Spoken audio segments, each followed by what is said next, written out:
On June 11th, 1739, he said these words. He said, "I have no parish of my own, nor probably ever shall.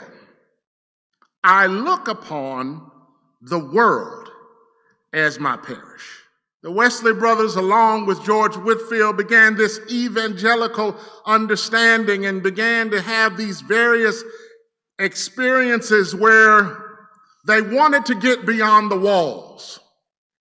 And they wanted to do small groups and class meetings. But do you hear the passion for Christian community?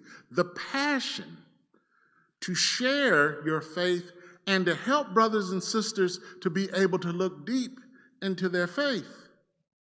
So many things we take for granted were things that Wesley's and the Whitfields did. Outdoor revivals, preaching outside, lay folks preaching. All of these things, brothers and sisters, came out of a sincere faith that looked at the ordinances of God, that called for us to have holiness, but also social holiness. You couldn't separate it. If you love the Lord, you had to do something to make the world better.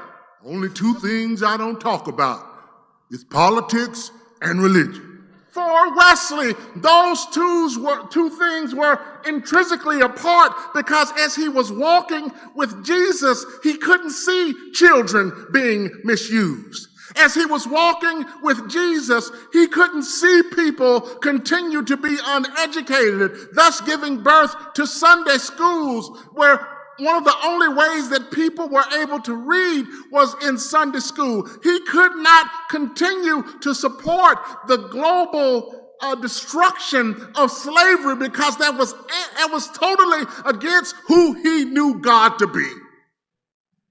And at some point in our walk as disciples of Jesus Christ, there is a conflict that must happen and a commitment that we must make. We must be like Brother Wesley and begin to look beyond ourselves, look beyond our homes, and even look beyond our churches and say that the world is our parish.